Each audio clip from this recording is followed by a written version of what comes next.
allowing companies to leverage all of their resources, human, financial, in-kind, and relational, to maximize their impact across a broad range of human, social, and environmental problems. Corporate volunteers are addressing basic human needs: hunger, shelter, affordable housing, healthcare, safety, and security. They are working on issues of social justice, prevention of child labor, women's empowerment, access to legal services, improving opportunities for people with disabilities. They are helping children, young people, and adults to gain greater literacy and numeracy, to build job skills, and to increase their readiness for work. They're planting trees, cleaning shorelines, building playgrounds, educating communities about energy conservation, rehabilitating homes and public buildings. Corporate volunteers are bringing to this work their personal and professional skills, their ability to organize and manage projects, their understanding of how to set and meet work goals, and most importantly, their personal passions and commitment. Our second state of health conclusion: corporate volunteering is a big tent that encompasses a broad range of activities, philosophies, approaches, and management structures. Corporate volunteering ranges from companies that encourage individual employees to volunteer on their own time, to sophisticated interventions by highly skilled volunteers on company time, from neighborhood activities to sending volunteers throughout the world. There is no best way to do corporate volunteering. Decisions about the nature and scope of a company's volunteer efforts are highly situational, based on its culture, priorities, resources, the nature of its business and workforce, and the on-the-ground realities of the communities in which it does business. Companies are learning that while it is better to do something than to do nothing, it is not necessarily better to try to do everything.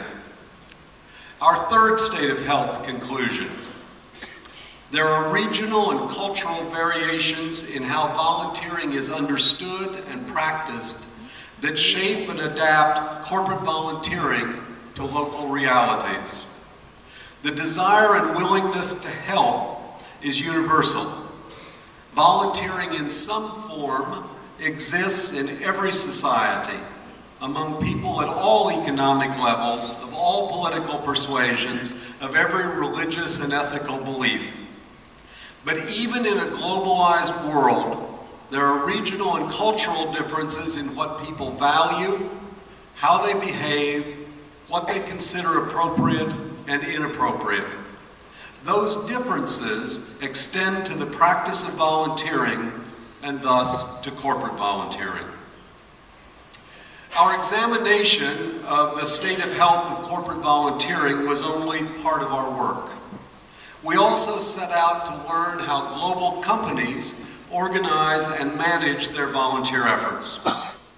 After in-depth interviews with 47 global companies on 5 continents, we're pleased to have this opportunity to share what we have learned with you. Over the balance of this session, you will learn directly from the experience of several of the companies that participated in that study and financially supported this project. Here to lead off are the other 2 members of our research team: Monica Galeano, President of Initiativa Brazil Consulting Firm in Sao Paulo, Brazil, and Sarah Hayes, Consulting Director of IAVE's Global Corporate Volunteer Council.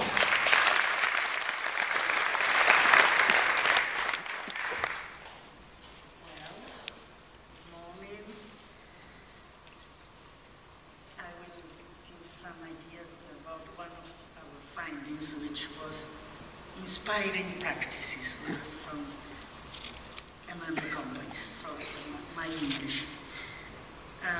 Inspiring practices are better than best practices. This is what we think. Best is in the eye of the beholder, and all practices are highly situational. We struggle with the concept of best practices. Here is one definition we found. A best practice is a technique, method, process, activity, incentive, or reward when conventional wisdom regards as more effective at delivering a particular outcome than any other technique, method, etc., when applied to a particular condition or circumstance. But what if people differ on what constitutes a best practice? What if perceived best practices are different in different settings? Most important, is something a best practice if it is divorced from a clear understanding of the desired outcomes? We believe that some of what might be categorized as best practices are actually most popular practices. Examples of these include days, week, months of service, which often seem to be undertaken because they are the thing to do, rather than because they were grounded in clear desired outcomes that might be best achieved with them. Another example could be dollars for doers, matching money to volunteer hours, very popular, but in many cases with limited participation, as you know. Certainly there are examples where companies have carefully chosen activities like this because they will lead to specific results, but not many. Instead of best practices, then we discovered what we initially termed interesting practice. That is, things that companies could learn from one another and potentially put to use. Here is one small example. National Australia Bank has a well-developed policy for time off to volunteer. It includes a provision that allows employees who volunteer on the weekend to then claim the time off from work later. Is this the best practice? Realistically, there is no way to assess that, but it is certainly an interesting one that others might look and adopt or adapt. That led us then to the conclusion that this might be best termed as inspiring practices.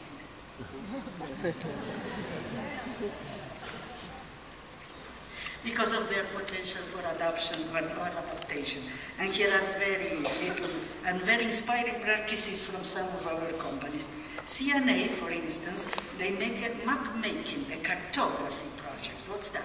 This involves drawing up a map of the area surrounding the stores, mapping the partnered institutions, social institutions. Volunteers make a map of the main public and private assets in the community, like educational, cultural, etc. Another interesting, inspiring practice is American Airlines. The way the American Airlines, they work with their affinity group is very interesting. They call their employee resource groups.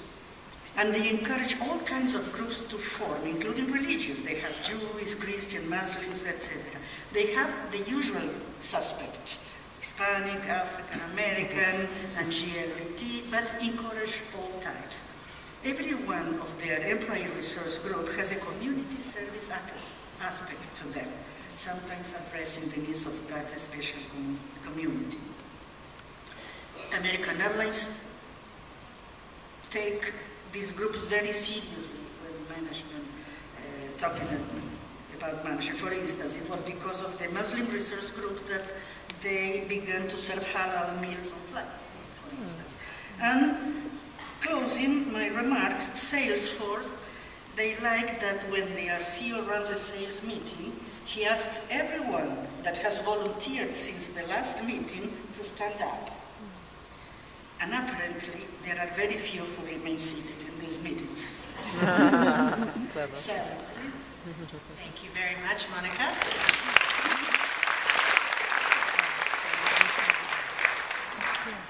Isn't it pleasing that Monica and I have dressed alike to showcase this today?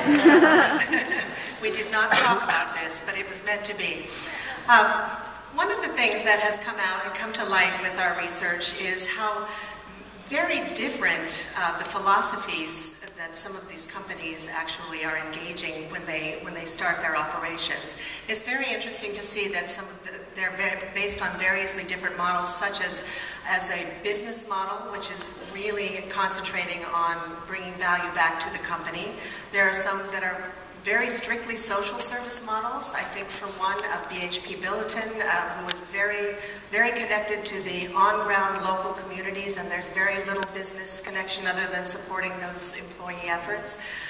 There is the social development model, changing systems, actually making change within the system, and human development models, which I think Monica also mentioned CNA, but I'll mention them again. They have a wonderful model in terms of raising their young employees up to be model citizens in the world. So it's interesting to see this, and some of the things I've observed through the years actually are that oftentimes employee volunteer programs are housed in different areas of the company. A long time ago, many of these programs were housed in the CEO's or the president's office simply because it was more of a charitable kind of endeavor and not so much from the ground up. But nowadays you see a lot more employee volunteer programs within HR. You will also see some of them in communications and marketing. You will also sometimes see them now in newly developed, newly created departments around CSR, and that employee volunteer program is a part of an overall CSR effort. It's very clear that these that these differences relate quite directly to the philosophical outlook of why the company is doing these programs. And fairly often, the company may actually change the house as they change their reason. For example, a company may start out in the president's office and end up in HR, as I mentioned. If the company's overall goal is to win the hearts and minds of their employee population, then having it in HR is a very good thing. If their goals extend elsewhere, they might want to put it in a different place. Although all these companies seriously desire, and I do want to make a very strong point of that, there is sincere desire to make an impact in the communities by these companies.